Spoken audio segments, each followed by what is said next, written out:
নমস্কার বন্ধুরা, আমি বিশ্বজিৎ আর আপনারা দেখছেন আমাদের YouTube channel Nifty prediction for tomorrow.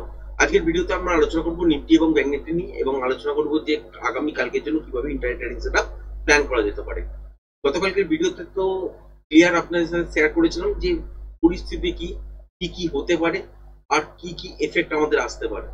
আজকের ভিডিওতে আরো দুটো পয়েন্ট শুধুমাত্র অ্যাড করব। সেখানে হচ্ছে দেখতে পাচ্ছেন অলরেডি কিন্তু প্রায় ৮-৯ দিন হয়ে গেল, এখনো পর্যন্ত কিন্তু রিটালিয়েট হয়নি।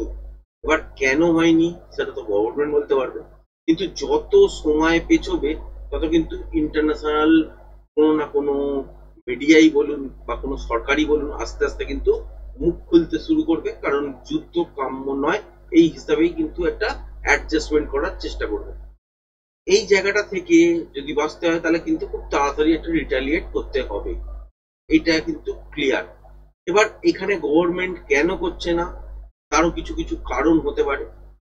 শোনা যাচ্ছে যে বাংলাদেশের তরফ থেকেও কিন্তু কোনো না কোনো অ্যাটাক বা আমাদের পশ্চিমবঙ্গের মধ্যেও কোনো অ্যাটাক হলেও হতে পারে। কারণ বুঝতেই পারছেন যে বেশ কিছু দিন ধরে হঠাৎই গভর্নমেন্ট চেঞ্জ হয়ে যায়, হঠাৎই ইন্ডিয়া বিরোধী কথাবার্তা শুরু হয়ে যায়। সুতরাং সেখান থেকেও কিছু না কিছু জঙ্গি হানাই বলুন বা আমাদের কোনো মিলিটারি অ্যাকশনই বলুন, কিছু না কিছু শুরু হতে পারে। বা দেখতে পারেন যে যেখানে নর্থ ইস্ট আছে সেখান দিয়ে আরাকান আর্মির কোনো গ্রুপ বা অন্য কোনো রাইভেল গ্রুপ তারা ভেতরের দিকে এসে কোনো রকম একটা অশান্তি পাকাতে পারে। বা যদি দেখেন যে চায়না হয়তো সামনাসামনি এলেও না হয়তো, কিন্তু পেছন থেকে পয়সা দিয়ে মদত করছে এবং কাউকে না কাউকে এইখানে ইনভলভ করছে এবং পেছন থেকে ব্যাকডোর দিয়ে সাপোর্ট করছে, সেটাও কিন্তু হতে পারে। সুতরাং অনেক কিছু জিনিসই চলছে।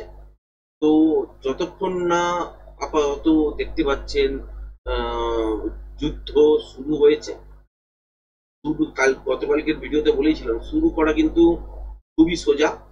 যখন একটা হামলা হয়ে যায় তো তারপরে কিন্তু রিটালিয়েশন শুরু হয়।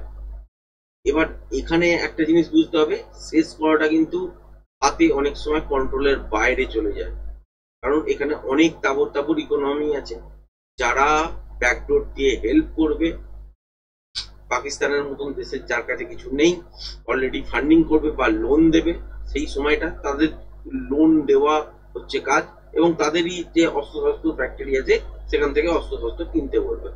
তো এইরকম করে করে কিন্তু চলতে থাকবে। সুতরাং অর্থনৈতিক কিন্তু ক্ষতিও হতে পারে। অনেকগুলো ফ্যাক্টর আছে, আমরা কমন ম্যান হিসাবেই আলটিমেট কিন্তু আলোচনা করছি। জানি না এটা মার্কেট রিলেটেড হয়তো নয়, কিন্তু এটা মনে রাখবেন যে ইকোনমিক এর মধ্যে কিন্তু জড়িয়ে আছে। তো ভারতীয় ইকোনমিটাকেও দেখতে হবে, আমাদের শেয়ার বাজারকেও দেখতে হবে।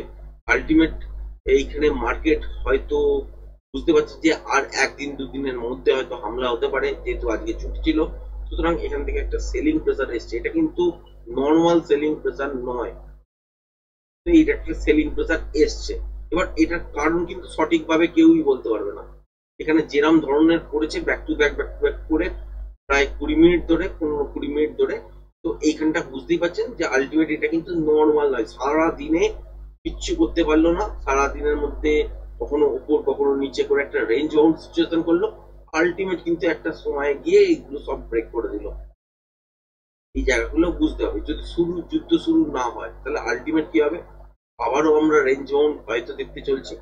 এবং আরেকটা জিনিস দেখবেন, এই রেঞ্জটা কিন্তু ফলো রাখবেন বাজারের মধ্যে। যখন বুঝবেন ঠিক এই জায়গাটা থেকে এই জায়গাটা, এটা কিন্তু ফলো রাখবেন, এটা খুব ইম্পর্টেন্ট করবে। আগামীকাল যদি দেখেন মার্কেট গ্যাপ আপ হয়ে খুলেছে বা এর ভেতরে খুলে গেছে, সাস্টেন করছে কিনা দেখবেন। আর লো হয়েছে ঠিক এই জায়গাটা, সেটাও কিন্তু খেয়াল রাখবেন। ঠিক এই জায়গাটা ২৪,২০০। এবার যদি ওভারনাইট যদি কোনো একটা বড় ঘটনা ঘটে গেল, তাহলে কিন্তু ইন্টারডেতে ফ্রেশ প্রাইস অ্যাকশন দেখেই কাজ করতে হবে। আর মার্কেটের মধ্যে ভোলাটিলিটি যদি বেশি থাকে আলটিমেট কিন্তু কাজ করা যাবে না। এবার যদি নর্মাল মার্কেট চলে তাহলে রেঞ্জ বাউন্ড টাইপেরই সিচুয়েশন দেখবো, যতক্ষণ না ক্লিয়ার আমরা একটা ভিশন পাচ্ছি যে বাজারের মধ্যে কোনো পজিটিভ বা নেগেটিভ, ততক্ষণ পর্যন্ত কিন্তু রেঞ্জ বাউন্ড টাইপেরই কিন্তু রিয়াক্ট করবে বাজার। কারণ বাজার কিন্তু চাই হচ্ছে আপনার সাস্টেনেবিলিটি, যেখানে বাজারের মধ্যে কোনো অশান্তি লেগে থাকে, গ্লোবাল ইস্যুতেই বলুন বা নিজের দেশেই বলুন, তাহলে সেখানে কিন্তু বাজার খুব একটা বেশি না বাড়তে পারে না পড়তে পারে। তো ভয়ের মধ্যেই চলার জন্য এই সিচুয়েশন গুলো কিন্তু দেখতে পাওয়া যাচ্ছে, এইটুকুনি কিন্তু ক্লিয়ার। আর এই মুভটা কেন এসছে সেটা আগামীকাল যখন মার্কেট খুলবে তখনই বুঝতে পারবেন, তার আগে কিন্তু বোঝা সম্ভব নয়। কিন্তু এইখানে যে একটা সেল অফ এসছে, এমনি এমনি কিন্তু মনে তো হচ্ছে না, বা নর্মাল সেল অফ কিন্তু মনে হচ্ছে না, এইটুকুনি দেখে।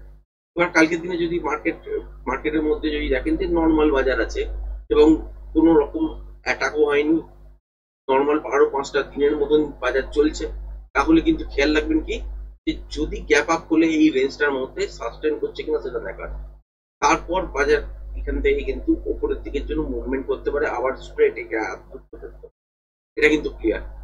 তার মানে গ্যাপ আপ তুলতে হবে, কন্ডিশন হচ্ছে গ্যাপ আপ তুলতে হবে, তোলার পর দেখতে হবে যে এই জায়গাটা উপর কন্টিনিউ সাস্টেন করছে কিনা, তারপরে কিন্তু স্ট্রেট মুভ এত দূর পর্যন্ত হতেই পারে আবার, যেটা হচ্ছে 24,400। এবার যদি দেখেন যে ফ্ল্যাট খুলেছে বা গ্যাপ ডাউনে খুলেছে এই সুইং লোটার কাছাকাছি, এটাকে যদি ব্রেক করে চলতে শুরু করে তাহলে তো আলটিমেট বুঝতেই পারছেন এই সুইং লোটার আগে থামানোর কেউ নেই। বাট এখানে প্যাটার্ন অনুযায়ী প্রজেকশন লেভেল দাঁড়াবে, সেই অনুযায়ী টার্গেট সেট হবে, তার আগে কিন্তু দাঁড় করানোর কেউ নেই। এবার এইখানটা কি দেখতে পাচ্ছি, যদি বাজার এই সব জায়গায় ফ্ল্যাট করলো বা ছোটখাটো গ্যাপ ডাউন করলো কিন্তু 24,200 আর ব্রেক করলো না, সেক্ষেত্রে বাজার এখানে প্যাটার্ন তৈরি করবে এবং প্যাটার্ন তৈরি করবে, সেই অনুযায়ী কিন্তু উপরের দিকের জন্য ট্রেড হতে পারে।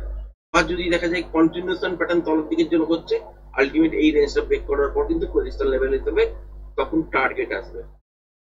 আবার যদি এই জোনটার মধ্যেই দেখলেন যে একবার ওপর একবার নিচে এরাউন্ড করছে কিন্তু ব্রেক করতে পারছে না, তাহলে কিন্তু প্রজেকশন লেভেল কাউন্ট করে কিন্তু রিভার্সাল প্যাটার্ন অনুযায়ী উপরের দিকের জন্য মুভ কিন্তু আপনারা দেখবেন, বা কত দূর দেখবেন সেটা কিন্তু প্রজেকশন লেভেল কাউন্ট করার পরই কিন্তু অ্যাকচুয়াল আসবে।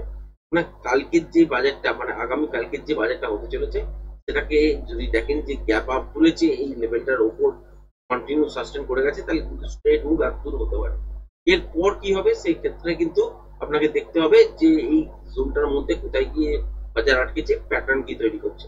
যদি কন্টিনিউশন প্যাটার্ন উপরের দিকের জন্য তৈরি করে তাহলে সেই ক্ষেত্রে উপরের দিকের জন্য যখন ব্রেক করবে প্রজেকশন লেভেল হিসাবে টার্গেট হবে।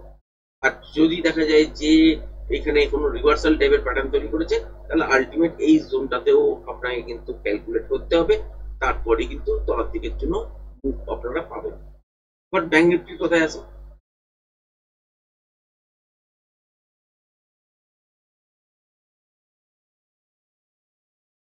ব্যাংক নিফটি তো দেখতে পাচ্ছেন যে বাজারের মধ্যে যে মুভটা হয়েছে ক্রমাগত উপর থেকে তো তলার দিকের জন্য আসছে, কিন্তু নয়েজ কিন্তু বাজারের মধ্যে আছে, ভালো করে লক্ষ্য করে দেখবেন নয়েজ আছে। তবু এই দিকে একটা ভালো ট্রেডেবল মুভ সেশন তৈরি হয়েছে, এইখানে কিন্তু বাজার বেশ কিছুটা এই মুভমেন্টটা ছাড়া বাজার কিন্তু বেশ কিছুটা চলেছে, এবং লাস্টের দিকে যেমন নিফটি পড়েছে সেক্ষেত্রে এখানেও কিন্তু ব্যাংক নিফটি কিছুটা পড়ার চেষ্টা করেছে, কিন্তু মুভমেন্ট কম। এবার এইখানে যদি রেঞ্জ দেখেন প্রত্যেকটা 5 মিনিটের ক্যান্ডেল অনুযায়ী দেখেন, এই যে সুইং লো আছে এটাকে কিন্তু এখানেও ব্রেক করেছে, তারপরেরটা এখানে ব্রেক করেছে, তারপরেরটা এখানে ব্রেক করে বন্ধ করেছে। তার মানে একটা রেঞ্জ আমরা মোটামুটি পাচ্ছি কিরকম, সেটা হচ্ছে ঠিক এইখানে একটা এই সুইং হাই থেকে এই সুইং লো পর্যন্ত, এখানে লো করেছিল এই লো পর্যন্ত।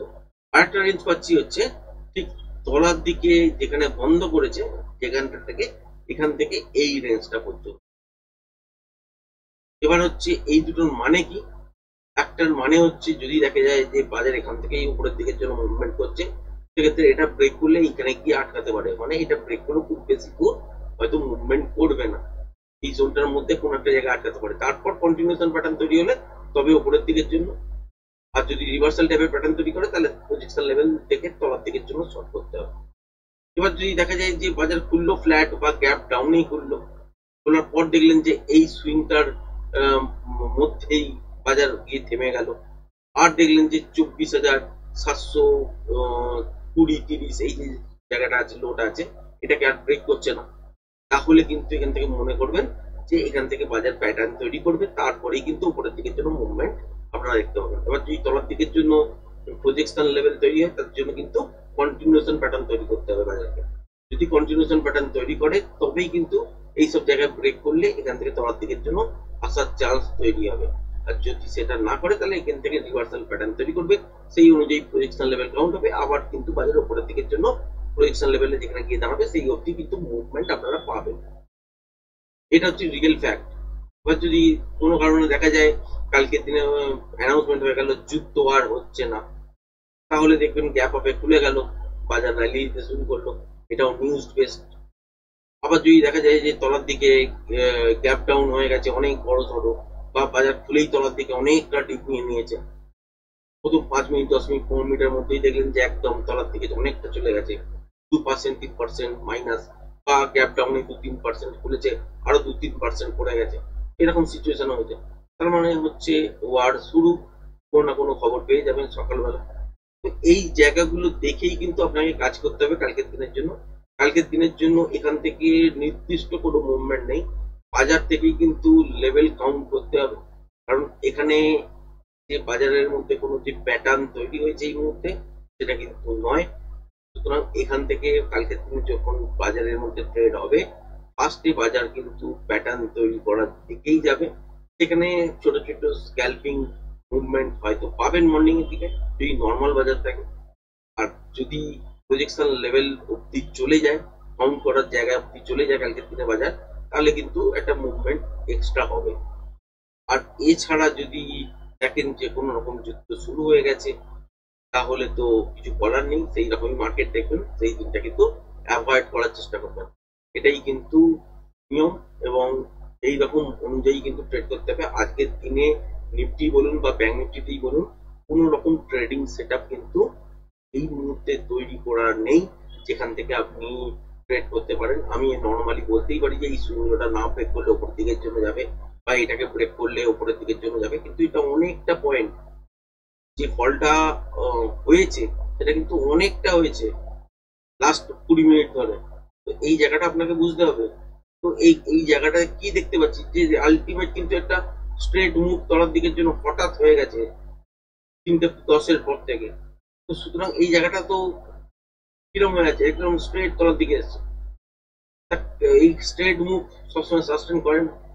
আবার যে নর্মাল একটা সেলিং প্রেসার এসছে, যেহেতু আজকে মার্কেট বন্ধ, হয়তো মার্কেটের মধ্যে যারা এই শর্ট পজিশন তৈরি করেছেন তার উদ্দেশ্যই হয়তো যে আগামী 1-2 দিনের মধ্যে কোনো না কোনো যুদ্ধ লাগতে পারে, বা ভেবেছেন যে এই পার্টিকুলার সময় যেখানে গিয়ে বুকিং করে নেওয়া যায় প্রফিটটাকে, সেই জন্যই সেলিং প্রেসারটা এসছে। তো কেউ হোল্ড করতে চাননি হয়তো, তারও একটা সেলিং প্রেসার এসছে। তো এই যে জায়গাগুলো দেখতে পাচ্ছেন, এইটা কিন্তু আনএক্সপেক্টেবল। আগামী কালকে যদি বাজারের মধ্যে ট্রেড হতেই হয়, তাহলে নতুন করে প্যাটার্ন তৈরি করবে। প্যাটার্ন তৈরি করার পর বাজারের মধ্যে দেখতে হবে যে সেই প্যাটার্নটা কি ধরনের প্যাটার্ন, তলার দিকের জন্য কন্টিনিউশন প্যাটার্ন নাকি উপরের দিকের জন্য কন্টিনিউশন প্যাটার্ন, তলার দিকের জন্য রিভার্সাল প্যাটার্ন নাকি উপরের দিকের জন্য রিভার্সাল প্যাটার্ন। তৈরি হওয়ার পরই কিন্তু ট্রেড তৈরি হবে। নর্মালি কিন্তু বাজার যদি থাকে দেখবেন যে রেঞ্জ বাউন্ড টাইপেরই রিয়াক্ট কিন্তু করছে। এবং আগামীকাল আশা করছি লাইভ মার্কেটের মধ্যে হয়তো আসবো। ক্লাস এই মুহূর্তে তো চলছে না, আবার নেক্সট ক্লাস শুরু হবে, সেই জন্য উপরের দিকে আপনারা দেখতে পাচ্ছেন একটা ক্যাপশন লাগিয়েছি। তো সেই যারা যারা সত্যিকারের শিখতে ইচ্ছুক তারা নিচে ডেসক্রিপশন বক্সে টেলিগ্রাম চ্যানেলের লিঙ্ক দিয়ে দেওয়া আছে, ওখানে জয়েন করতে পারেন, পরে কন্ট্যাক্ট করে নেওয়া হবে। এবং একদম লাইভ মার্কেট প্লাস আপনার অফ মার্কেটে যে যে জিনিসগুলো শেখানো হবে সেগুলো লাইভ মার্কেটে প্রুফ দেখিয়ে দেখিয়ে কিন্তু শেখানো হয়, যে অ্যাকচুয়াল চলছে কিনা বাজার, বা যেগুলো যেগুলো শিখছেন সেগুলো কাজে দিচ্ছে কিনা, এরকম ভাবে শেখানো হয়। এর থেকেও ডিটেলসে কিছু যদি জানার থাকে তাহলে নিচে আপনারা ফোন নাম্বার স্ক্রিনের মধ্যে দেখতেই পাচ্ছেন, তো ফোন করেও কিন্তু যোগাযোগ করতে পারেন বা হোয়াটসঅ্যাপও করতে পারেন। আশা করি ভিডিওটা পছন্দ হয়েছে। ভিডিওটা যদি পছন্দ হয়ে থাকে চ্যানেলটাকে অবশ্যই লাইক শেয়ার সাবস্ক্রাইব করবেন। আজকের ভিডিওটা এই পর্যন্তই, ধন্যবাদ।